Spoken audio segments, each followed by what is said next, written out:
Hola, this is the Getting to Ramen podcast, and I'm Joshua Anderton.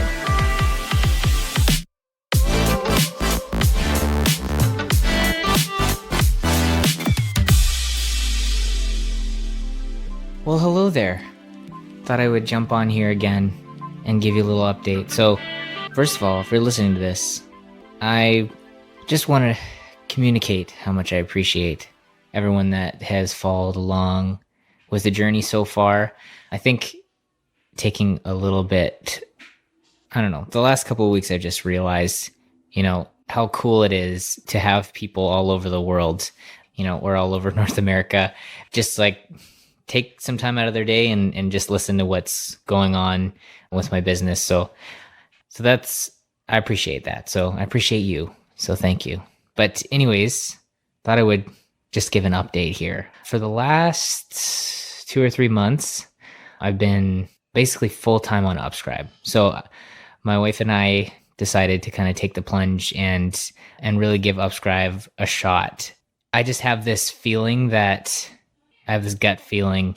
We've just felt like we have to really give it a final try here. So for the next, hopefully year, I'm really going to focus on that, on Upscribe and see where it leads. Ultimately, I think that there's just room right now I think that there's, as time is going by, there's becoming more room for email marketing tools that are just focusing on the email side of things. So as ConvertKit and MailChimp and these other products are moving more into the marketing suite kind of positioning, where they're going after ads and they're going after e-commerce and all these other things, website builders. I'm hearing from a lot of the customers that I have that are really happy with Upscribe that they just like that it just does email. It's just simpler. It's easier to find things because there's really just 2 or 3 features that they need, and that's sending marketing emails or newsletter updates and sending a basic email sequence, whether that's a welcome sequence or a nurture campaign or whatever. They can do that with Upscribe, and that's what they're looking to do. So we're taking some time to actually focus on that. Right now it's at $5,000 a month, and it's kind of sat there for a while now, and mainly due to the fact that all of the leads that are coming in are really coming in for Medium, and so still for the Medium embeddable opt-in forms, which I have thoughts about as well. So, and I'll probably talk about those at some point, just about where Medium is now. And anyways, so there's still people coming in, and there's enough people that it's kind of plateaued. So returning people that don't know that it does email marketing, and bringing in people that are just looking for an opt-in form for their Medium blog, but are then finding that, Upscribe does email marketing, so I don't have to pay for MailChimp. I can just use Upscribe. So that's what's kind of sitting in around that 5K mark. And I should mention, that's about 5K Canadian. So it's more like, more like 4K American. And I'll try and talk in American terms because it's generally a good way to go. Anyways, I mean, that's how all my dashboards are in American dollars. So anyways, I digress. But yeah, so we're giving it a shot. It's been a roller coaster emotionally. It's like, now that this is all that I'm working on, it's like, if a week goes by and doesn't look like there's progress happening, it is like the loudest, most difficult thing to carry, versus just go focus on your day job and go work on that for a bit. And it's like, yes, while I'm working on my day job, I want to be working on my side project, but a lot of the time, no, my last day job was user feed, which is a lot of fun. So that was definitely a bonus to be working on software during the day as well, or on a software product and customer service and all that. But you're able to focus on the day job and kind of let that distract you from whatever progress you are or not having are or are not having with your side projects. And right now it's just like, and on top of that, I just found like, and maybe other people have experienced this as well, but I've found that now that I've gone full time on this project, it just feels like there's this vacuum that has been left open from of my time. And so the time that I would have spent on the day job just gets filled with other things, like just magically other things come up. So that's also been the thing, is it's like for several weeks there was just stuff during the day that just came up, and certain things like, so like for a couple of days, my son a couple of weeks back had this really bad allergic reaction, and he's allergic to pets, and basically he's got like a pet allergy, but it triggers his asthma. Anyways, he had a really bad reaction that lasted several days. Like he's just like rashy and stuff. And so I was able to just not work, and that was really, really wonderful. But then there's other days where it just felt like, a bunch of errands come up, or like bookkeeping stuff, and it's like 2 or 3 days lost on working through taxes and stuff like that. It's just crazy. So I don't know if anyone else has experienced that, and you make more time for something and somehow other things just kind of creep in there. So that I've found, like, so far a huge part of this journey has been already for the last few months has been in managing time has become way, way harder. And more recently, to add to this, we just found out we're having another kid, which is just like super exciting, planned, everything. But my wife gets like really bad nausea when she's pregnant. And so, like, to the point where she can't get out of bed most days. And so now I'm also watching the kids during the day. And the only time that I have had to work for most days was when the youngest one goes down for a nap. The older one can kind of play Lego or whatever for a little bit, and I can get some work done for a couple hours. So there's that too. And I think that, so like I said, the time management thing has become the biggest part of this.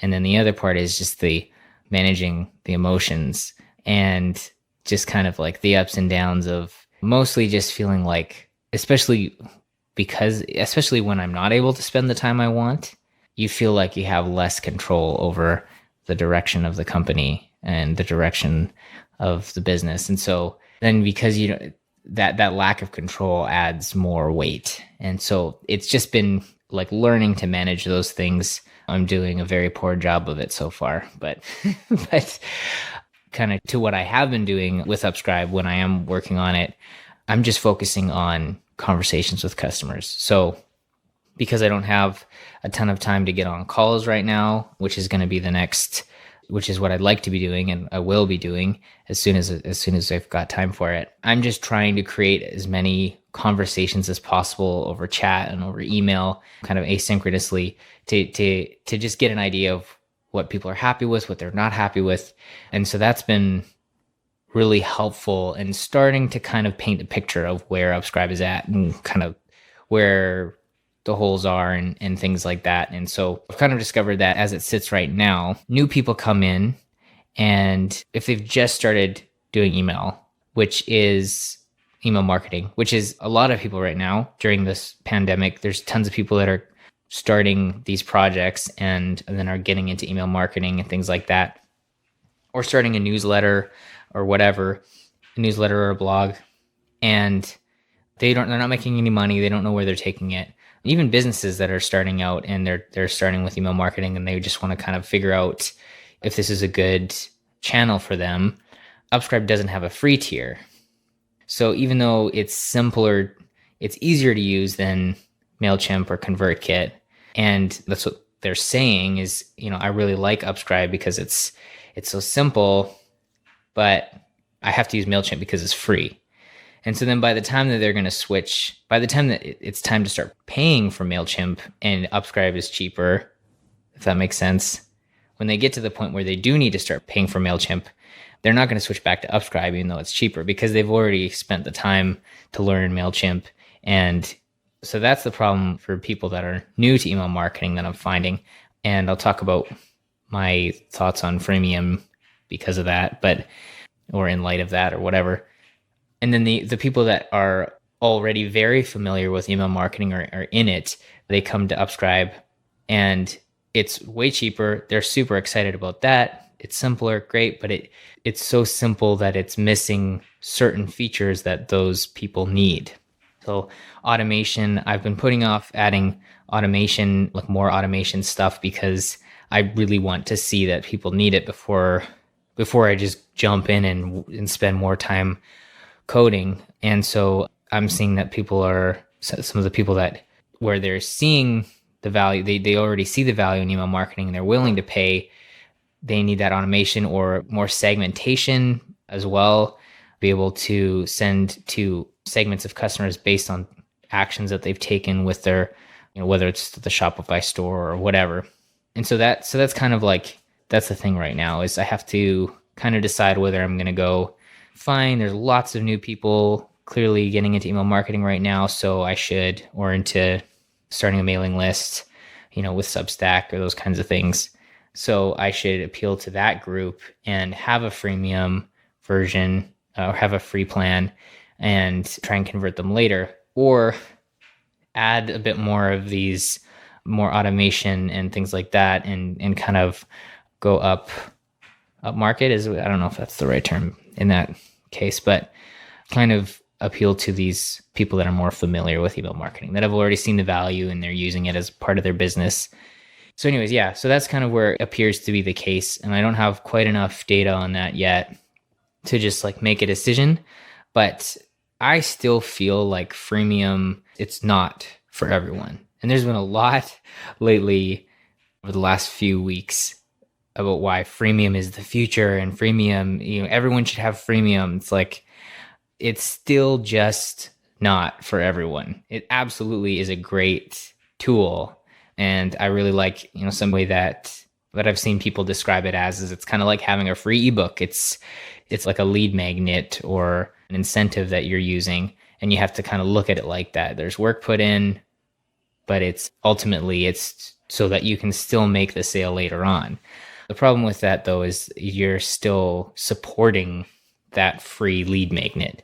And I'm not willing to not support the free, I'm not going to have a free version and not support them, which is one solution that I've had recommended to me is just like, well, fine, if you're going to, if you're worried about the support, then just don't support the free version and they will pay for support. And I'd be super unhappy with that in a product. And I'm not willing to do that, especially since right now, that's what people are most happy with Upscribe is the customer service. It's the feedback that I get is this is great customer service, great, super timely. Thank you, whatever.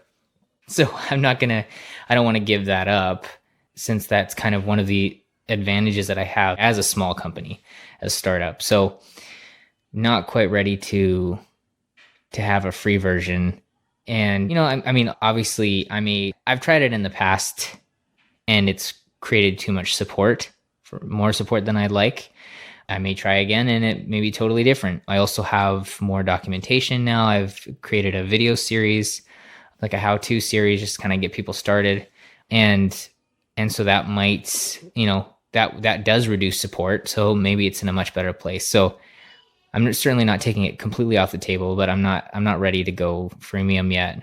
I like the idea of, as I mentioned, kind of focusing more on these people that are familiar with email marketing already and adding some more automation, adding some more, integrations with, tools like Shopify and stuff that will just automatically pull in their data, pull in their contacts and charge a bit, be able to charge more to these customers and provide better support to a smaller group of people. That would be great. But I'd also I don't know that there is a channel yet for like I need to first see a channel, find a channel that works to bring those people in. So this all comes back to having more conversations with customers. This is kind of so that's kind of where I feel like where it's at right now. And yeah, thanks for listening. I'm trying to order a new microphone here for the podcast to make it because right now I really like this microphone. It's actually just a shotgun mic that I use for videos, but it's a good quality mic. It just takes a bit more to set up because I have to run it through a preamp and things like that. And right now I don't have like a permanent place to set up my stuff. So set up my rig, my podcasting rig. So I'm planning on ordering the new Shure MV7 microphone because it's USB. And I won't go into any more detail about the tech unless you'd like me to. You can let me know if that's the case. Anyways, thanks for listening. I hope you're healthy and safe, and I hope you're excited for 2021. Have a good one.